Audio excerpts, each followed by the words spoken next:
AFMC Pune से MBBS की degree हासिल कर वह वर्तमान में एमएच आर्मी हॉस्पिटल गया में तैनात नेत्र रोग विशेषज्ञ lieutenant colonel doctor Ashok Jha की मधुमेह मेलेटस वाली रोगियों में कार्नियल एंडोथेलियस और मोटाई परिवर्तन के साथ मधुमेह संबंधी रेटिनापैथी की गंभीरता का संबंध विषय पर लिखी नवीनतम शोध पत्र नेत्र विज्ञान के विज्ञान और अभ्यास में काफी सहायक सिद्ध हो रही है।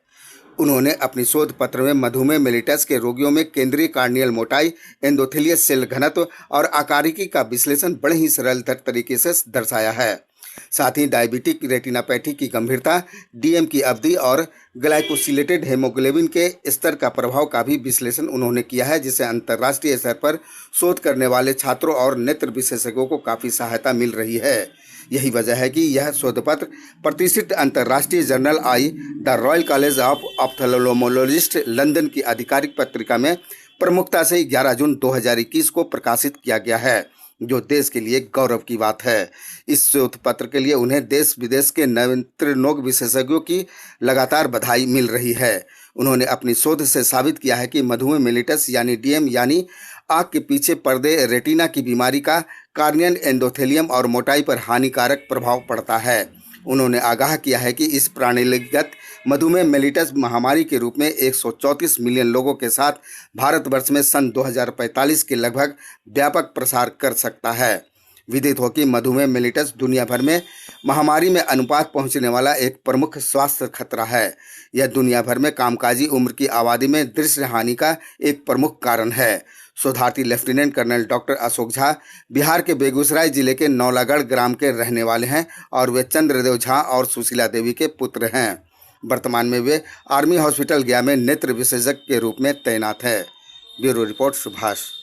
मैं lieutenant colonel Ashok Jha, eye specialist. अभी प्रेजेंटली मैं मिलिट्री हॉस्पिटल गया में पोस्टेड हूँ 2018 मई से।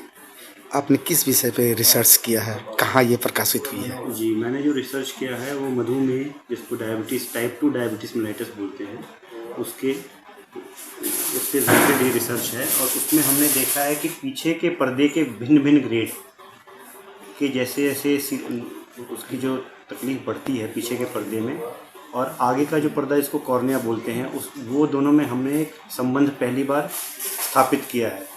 और जो ये पत्र है, शोध पत्र है, ये आई करके एक पत्रिका है जो कि रॉयल कॉलेज ऑफ ऑप्थेल्मोलॉजी की आधिकारिक पत्रिका है, उसमें प्रकाशित हुआ है।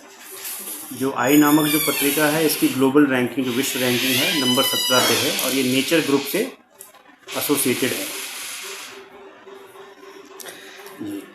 ये इस शोध से किनको फायदा होने वाली है? इस शोध से हमें ये पता, हाँ जी, इस शोध से हमें ये पता चल रहा है कि जब भी मान लीजिए हम सबसे जो कॉमन जो सर्जरी है आँख की है वो है मोतियाबिंद की सर्जरी, उसमें ये काफ़ी कारगर सिद्ध होगा। क्योंकि हमें जब भी हम कोई आँख की सर्जरी करते हैं, स्पेशली मोतियाबिंद की, तो आगे के पर्दे पे उसका असर पड़ता है। अगर हमें ये पता रहेगा एडवांस में पहले ही कि मधुमेह की जो बीमारी से ग्रसित लोग हैं उसमें अगर उनके पर्दे जो कितना ख़राब है और आगे के जो कॉर्निया है उसका हम मूल्यांकन करके हम सतर्क रह सकते हैं, और जो नुकसान होने का जो चांस है मोतियाबिंद की सर्जरी के दौरान वो कम होगा। उसके हम लोग उसके प्रति कॉशियस रहेंगे। कितना महत्वपूर्ण साबित होगा आने वाले शोधार्थियों के लिए, स्टूडेंट्स के लिए?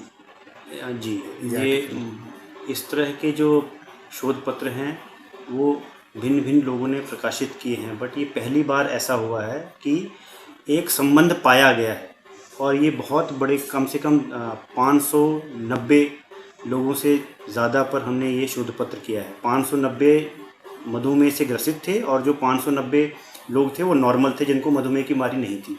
तो इस तरह का ये काफ़ी बड़ा कोहोर्ट था जिसमें हमने ये संबंध पाया गया। ये आगे आने वाले समय में काफ़ी कारगर सिद्ध होगा।